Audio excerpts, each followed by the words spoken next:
What would you estimate are the boundaries between self-care and selfishness?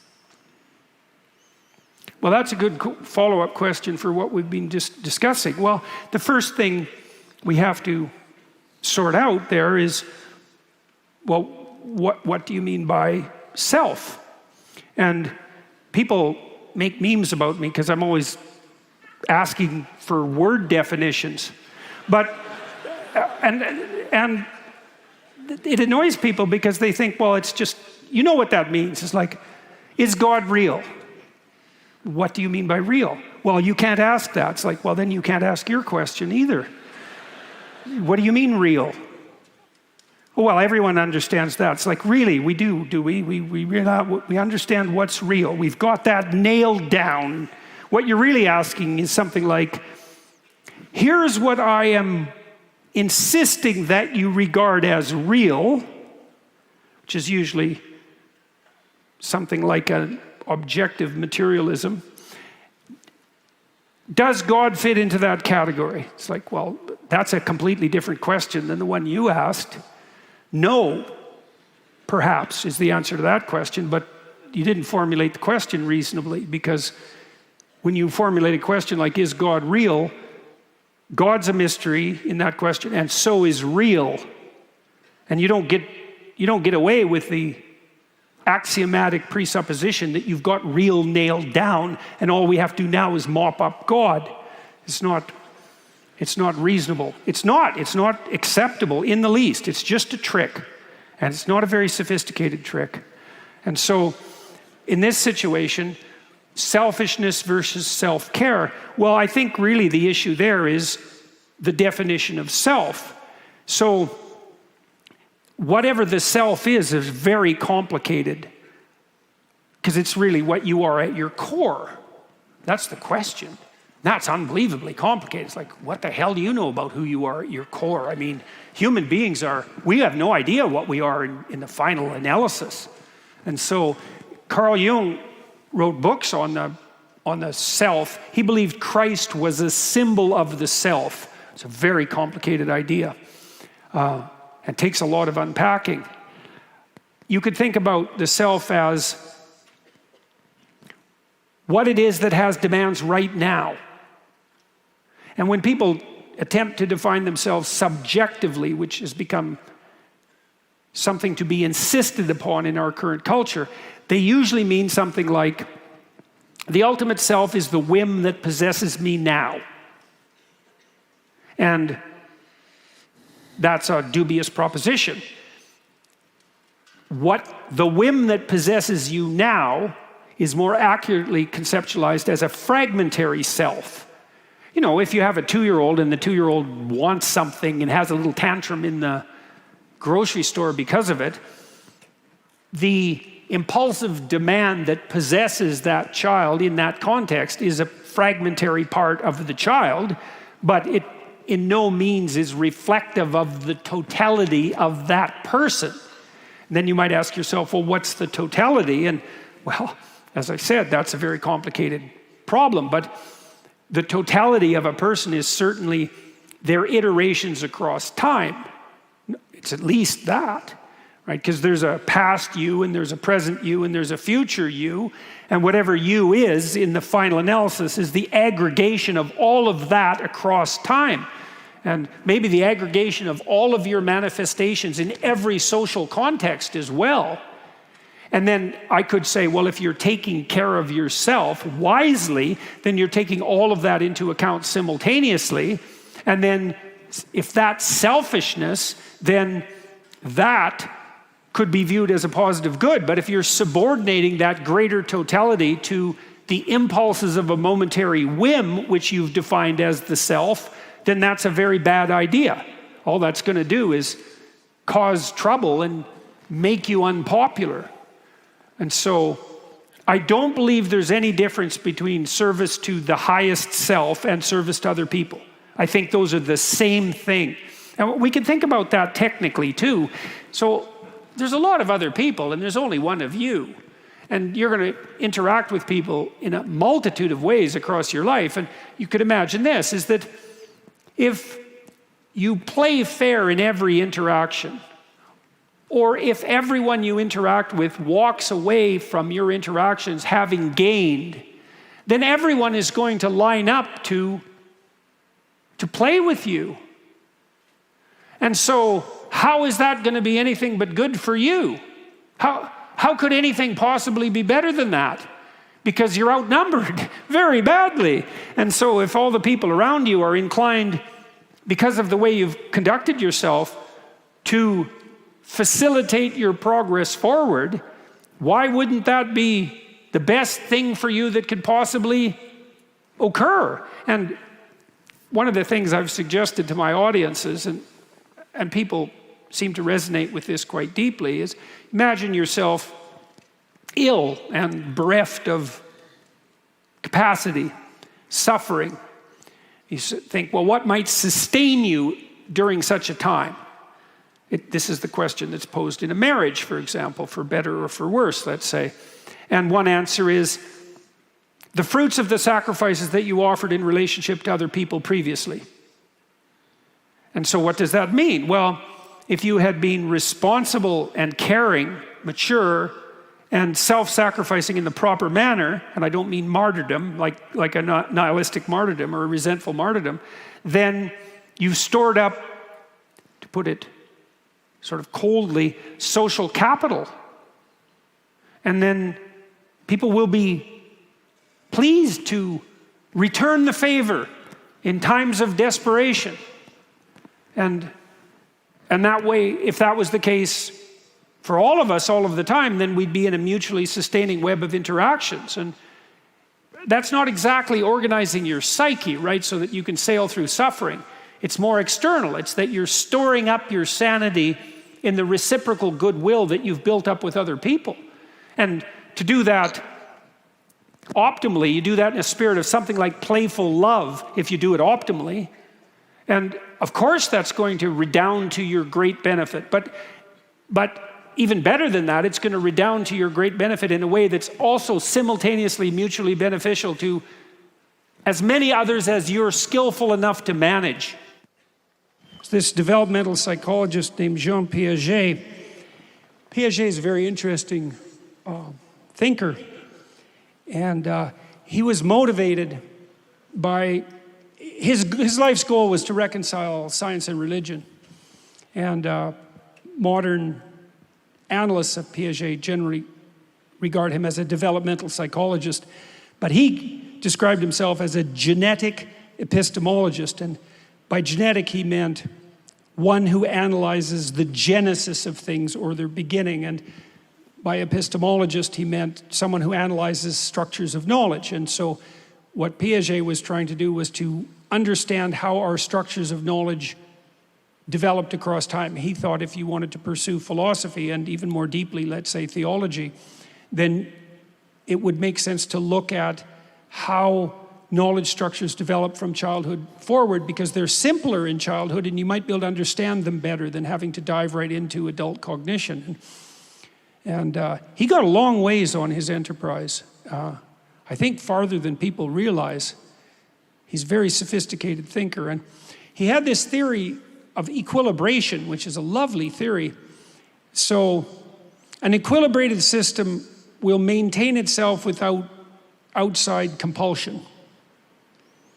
And you might think, well, that's what you want in a political system, right? Because you want to live in a state that you want to live in. And you all, in fact, live in a state, I don't mean California, I mean the United States. And California less so lately, by the way. You want to live in a state where you don't have to be compelled. You want to be part of an organization that you've bought into voluntarily.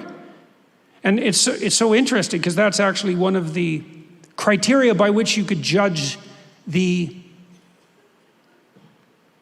value of a state. Does the state have to impose its dictates by force? Or does the state offer you a vision that you voluntarily accept and celebrate? And I would say your country has been very, very good at that. I mean, the American dream is not a dream that merely possesses Americans. Right? It's a dream that in some sense has been offered to the whole world. And I would say, you might ask, well, what's the evidence for that? And I would say, how about the fact that people want to move here? That constitutes the evidence. And even though this country is far from perfect, that's not exactly the issue. The issue is it less imperfect than the other offerings? And the answer to that is, well, do people want to move here? And if the answer to that is yes, then that's the evidence. And clearly they want to move here. And there are reasons for that. And the reason for that in some sense is because you're playing an equilibrated game. It's a game that will sustain itself without compulsion. And that's actually the definition of a game. So for Piaget, a game was a microcosm of the promised land. That's a good way of thinking about it, if you want to think about it theologically. So a game is an arrangement of vision shared by two or more players voluntarily. And so when two children decide to play a game together, maybe they decide to play house, the one child who's offering the game might say, do you want to play house? And the other child, say it's a boy and a girl, will say, yeah, I'd like to play house with you. And so then no force is required because both are voluntary participants. And then the children develop a shared vision, which is the confines of the game, to play house. And then they run the simulation. And if they run the simulation properly, then they both find it engaging. And the engagement is a marker for the quality of the game. And the game expands their capacity to perceive and act with skill in relationship to an important life goal, right? Establishing a permanent relationship, because that's what you're practicing when you're playing house. And if that's done optimally, then it doesn't require compulsion. And if the two children are very good at doing that together, then they want to repeat it and continue to develop their skill. And that's what a friendship is. And that's not based on power, right? That's not based on a power relationship. That's so cool to know that. Because, you know, the cynics say, well, it's all about power. And they usually say that because they want it to be all about power. But really, but that isn't the basis for stable human relations. Stable human relations are based on the construction of equilibrated states. And if your marriage is equilibrated, you both want to be in it. Now, I mean, there'll be times when you don't, and you know, you need to abide by the fact that you've accepted some constraints so that, well, you're not equilibrated, you're not getting along, you don't just leave, right? You still fight it through and try to reestablish an equilibrated state. But the idea of equilibrated state is extraordinarily interesting, and it's a vision of paradise. And the proper vision of paradise is something like eternal play. That's a good way of thinking about it. And play is a better basis for the establishment of social relations than power by any measure, by any multitude of measures. And so, properly selfish is an equilibrated state across multiple instantiations of games, across a very long period of time, in very many social contexts. And so, if you're serving that, that's enlightened selfishness, you could say. But it's identical with treating other people in the best possible manner. It's the same thing. And we know that, you know, we have an ethos, our culture is predicated on an ethos, which is treat your neighbor as you would like to be treated yourself, or maybe more, love thy neighbor as thyself. And that means